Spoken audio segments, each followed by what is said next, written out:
আসসালামু আলাইকুম। আমার চ্যানেলে আপনাদের সকলকে স্বাগত।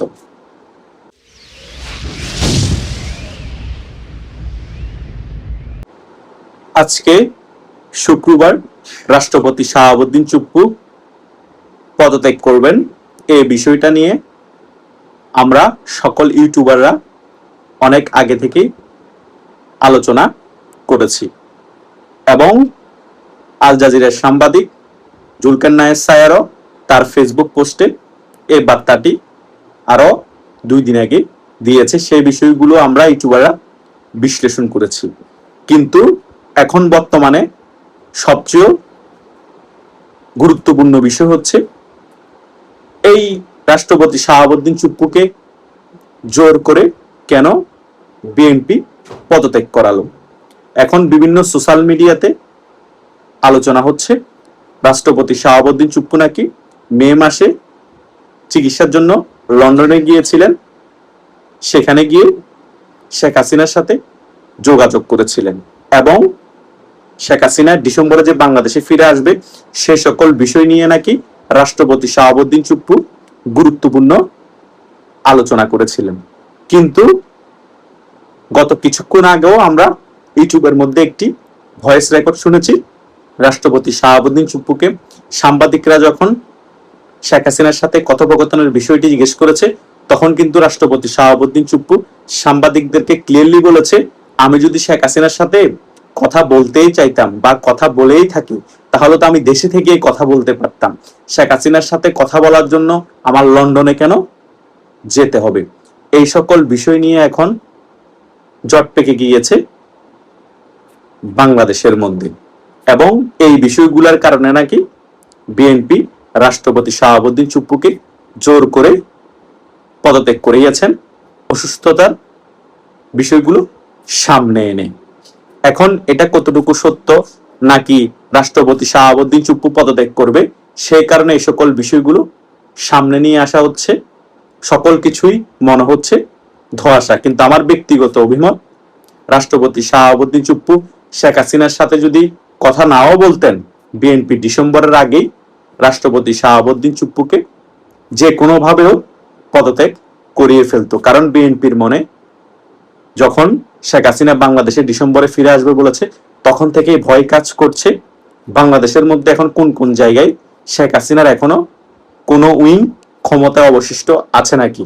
সকল জায়গায় মোটামুটি বিএনপি ক্লিয়ার করে ফেলেছে। সর্বশেষ রাষ্ট্রপতির এই পদটা ছিল, সেটাও বিএনপি রিস্ক নিতে চাচ্ছে না শেখ হাসিনা আসার আগ মুহূর্তে। সে কারণে বিভিন্ন ধরনের ক্লেম দেখিয়ে রাষ্ট্রপতি শাহাবুদ্দিন চুপ্পুকে বাধ্য করেছে পদত্যাগ করতে। কিন্তু এখন কি আওয়ামী লীগ রাষ্ট্রপতি শাহাবুদ্দিনের উপর সহানুভূতি দেখাবে? আমার তো মনে হয় না। রাষ্ট্রপতি শাহাবুদ্দিন চুপ্পু এ কুল ও কুল 2 কুলই হারিয়ে ফেলেছে। কেন হারিয়ে ফেলেছে?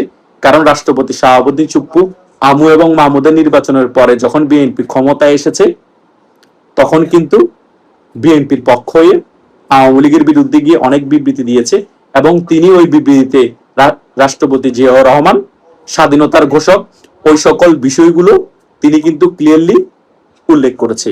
এই বিষয়গুলো আওয়ামী লীগের তৃণমূল নেতা থেকে শীর্ষ পর্যায়ের নেতা কেউ মেনে নিতে পারেনি, এখনো পারছে না। তাই রাষ্ট্রপতি শাহাবুদ্দিন চুপ্পু পদত্যাগ করার পরে এখন তিনি যদি বাংলাদেশে থাকে, ওনাকে যদি জেলও নিয়ে যাওয়া হয়, কোনো ধরনের সহানুভূতি আমার মনে হয় না বাংলাদেশ আওয়ামী লীগের তৃণমূলের কোনো নেতা কর্মী দেখাবে এবং আওয়ামী লীগের শীর্ষ পর্যায়ের কোনো নেতা কর্মী দেখাবে। কারণ রাষ্ট্রপতি শাহাবুদ্দিন চুপ্পু একজন মুক্তিযুদ্ধের পক্ষের শক্তি, একজন মুক্তিযোদ্ধা হয়ে শেখ হাসিনা ওনাকে কোথা থেকে কোথা নিয়ে এসে রাষ্ট্রপতি বানিয়েছে।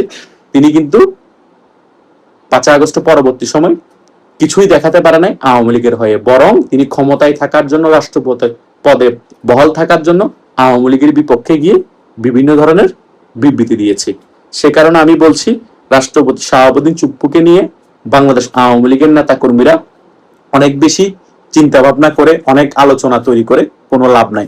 রাষ্ট্রপতি শাহাবুদ্দিন চুপ্পু একজন কলা গাছ বললেই চলে। তিনি যদি ক্ষমতায় থাকতেনও, রাষ্ট্রপতি পদে থাকতেনও, তাও আওয়ামী লীগের 1 পয়সার লাভ হতো না। এখন ওনাকে জোর করে পদত্যাগ করিয়ে দিয়েছে, তাতেও আওয়ামী লীগের 1 পয়সার কোনো লস হয়নি। আজ যে তিনি শেখ হাসিনার সাথে যোগাযোগ করেছে, শেখ হাসিনার সাথে কথোপকথন হয়েছে, এটা বলার পরেও তিনি যদি ডিসেম্বর পর্যন্ত বহাল থাকতেন, আহামরি যে কোনো আওয়ামী লীগের লাভ হতো সেটাও আমি আপনাদেরকে ক্লিয়ারলি বলতে পারছি না। কারণ রাষ্ট্রপতি শাহাবুদ্দিন চুপ্পু অনেক সুযোগ থাকা সত্ত্বেও তিনি আওয়ামী লীগের পক্ষে যখন কোনো কাজ করে নাই, ডিসেম্বরে শেখ হাসিনা যদি বাংলাদেশে ফিরে আসতো আওয়ামী লীগের পক্ষে অনেক কাজ করবে, সেটা শেখ হাসিনার সাথে কথা বলে তিনি ইস্যু করেছেন, সেটাও আমি বিশ্বাস করতে চাই না। তাই আমি আপনাদেরকে ক্লিয়ারলি বলে দিতে যাচ্ছি যে আজকের পর থেকে রাষ্ট্রপতি শাহাবুদ্দিন চুপ্পুর চ্যাপ্টার একেবারেই বাংলাদেশে ক্লোজ, এবং ওনার প্রতি আওয়ামী লীগের নেতা কর্মীরা কোনো আর সহানুভূতি দেখাবে না, এবং ওনাকে ইতিহাসে আওয়ামী লীগের অনেক গুরুত্বপূর্ণ ব্যক্তি হিসেবে কেউ মনে রাখবে না। উনি শেষ বয়সে এসে একুল ওকুল সবকুল হারিয়ে ফেলেছে। না তিনি আওয়ামী লীগের, না তিনি বিএনপির, না তিনি কোনো মুক্তিযুদ্ধ পক্ষের শক্তির। তিনি হচ্ছে একজন সুবিধাবাদী লোক, সেটা মোটামুটি ওনার কার্যক্রমের মাধ্যমে তিনি ক্লিয়ার করে দিয়েছে।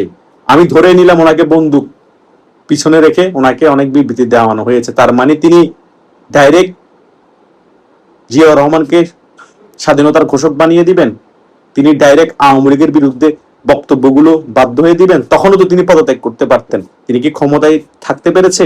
থাকতে পারে নাই তো, ওনাকে বাধ্য করা হয়েছে, উনি তো এখন ঠিকই পদত্যাগ করেছে। এখন ওনাকে গ্রেপ্তারও যদি করা হয়, ওনার যখন প্রোটোকল চলে যাবে, ওনার উপর যখন মব করা হবে, তখন উনি কি করবে? ওনার প্রতি না থাকবে আওয়ামী লীগের কেউ, না থাকবে কেউ সহানুভূতি দেখানোর জন্য। সকল কুলি তো হারিয়ে ফেললো, না থাকবে ওনার ক্ষমতা। তাই নয় কি?